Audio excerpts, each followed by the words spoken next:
caught in the crossfire.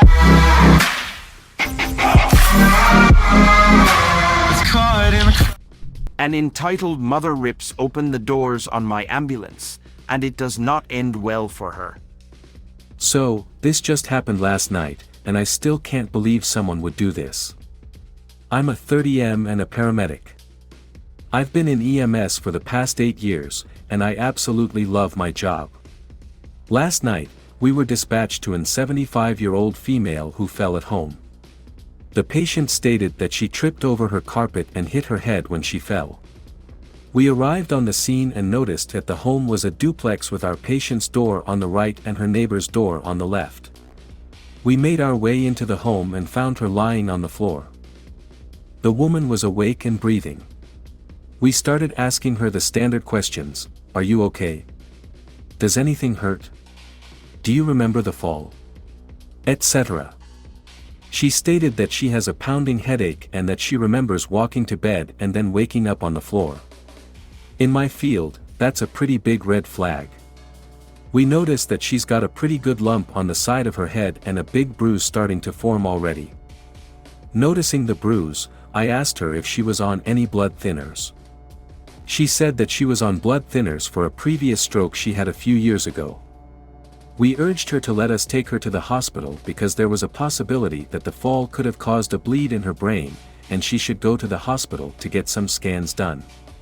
She agrees, and we begin to package her up.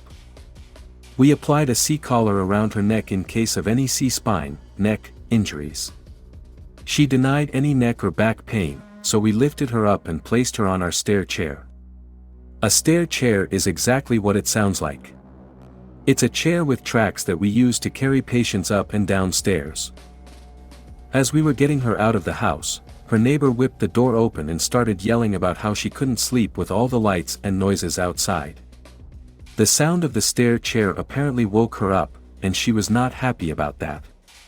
My lieutenant walked over to her and apologized and said that we were dealing with a medical emergency and that we would be leaving soon enough. The Karen neighbor then noticed that our patient was her neighbor, and that's when she started yelling about something totally different. The entitled neighbor started yelling, "You can't take her to the hospital. I have errands to run tomorrow, and she needs to watch my kids." My lieutenant again reiterated that we were here for a medical emergency and that her health is more important than her errands.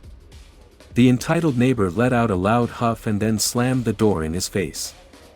We thought that was the end of it. We were wrong. After a few minutes in the back of the ambulance, we told our lieutenant that he could take the engine crew back to the station and that we were going to be heading out in a few minutes. After we checked her vitals, got an 4 going, and started giving her 4 fluids, my partner got out of the back and went up to the driver's seat. About 5 seconds later, the back doors of my ambulance fly open, and who do I see? The entitled neighbor, of course. Apparently, she needed a few minutes to get dressed before coming outside. I yell at her, "What the hell do you think you're doing?" She yells back, "I told you that she can't go to the hospital because she has to watch my kids tomorrow." She then starts trying to pull the cot out of the ambulance with our patient on it. Luckily, she didn't know how to unlatch the cot and couldn't get her out. Our patient says, "I can't watch your kids tomorrow because I fell, and I might be having a stroke." The entitled neighbor yells back at her and says, "You're fine.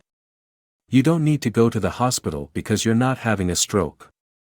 My partner then hears the commotion and goes to the back of the ambulance. He pulls her off the cot, and I slam and lock the doors.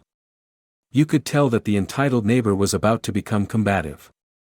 It's important to know that either the police department or the sheriff's department responds to our calls, too, when it's at night.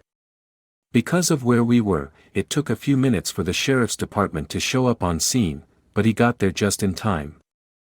I couldn't hear much through the door, but I saw the officer get out of his cruiser with his taser drawn. My partner runs back up to the driver's seat and starts heading to the hospital. The last thing I saw through the back windows was the entitled neighbor stomping towards the officer and then her hitting the ground after being tossed, super satisfying to watch. I was talking with my patient and asked what that was all about, and she said that the entitled neighbor will just drop her 3 young kids off at her house and leave for several hours at a time with no notice. My patient had no idea that she was supposed to watch the kids at all because, again, the entitled neighbor never even gives her a heads up about these things. Like I said in the beginning, this happened last night, so I don't have any updates, but I'll post an update when I learn more. Small update, my contact at the hospital said that the patient does not have a bleed. She does, however, have a really nasty looking bruise on her face from the blood thinners. It's incredibly common. She will most likely be going home soon. There is no update on the neighbor.